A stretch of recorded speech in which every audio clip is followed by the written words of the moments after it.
Alright, so this video is to celebrate day 113 of my road to a sub 2, I think just hitting 2 minute in the 800-meter distance as a runner.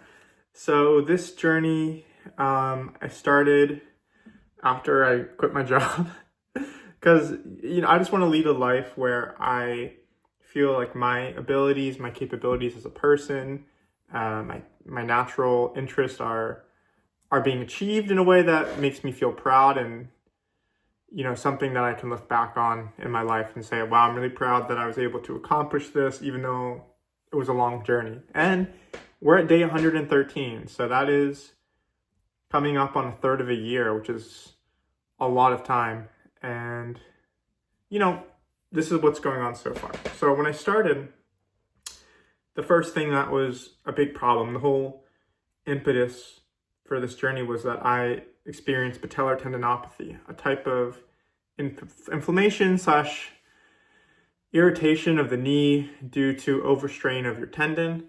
That is a degenerative condition that can only be rehabbed through progressive strength training of your tendon. So that is a very long journey. I think the rehab usually takes 6 months to a year. So in that regard, I don't think I should be ashamed that I'm still on this journey about like 3 months in, coming up on 4, but it's still something that, I'm very proud of that I've gone this far in. So it's something that I still feel bad. Like I'm still going through it, but when I started, I was very hesitant to climb upstairs multiple times a day, knowing that it would trigger the knee pain.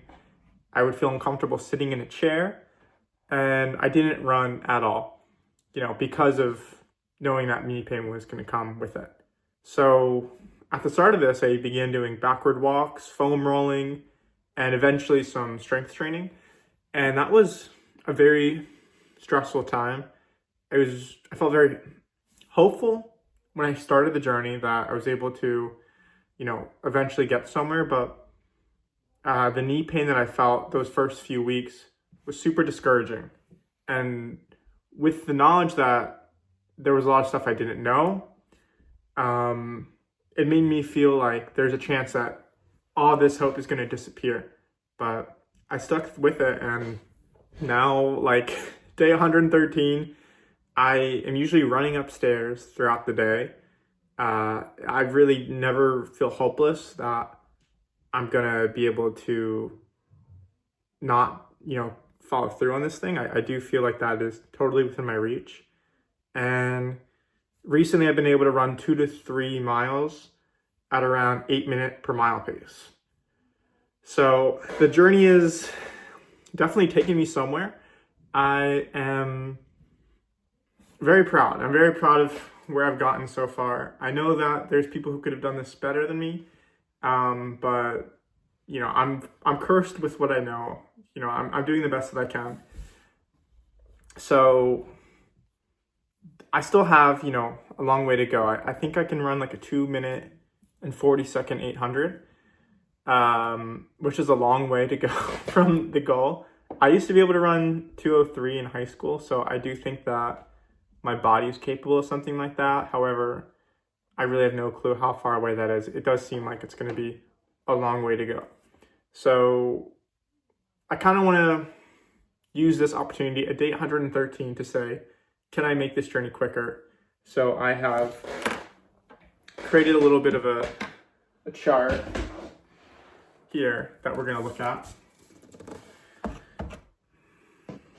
So the point of this schedule is it's not accurate to the calendar, but it is just to say like a 15-day plan of trying to get to a certain goal, which is for me to run a 5K, a 3.14 mile distance without knee pain.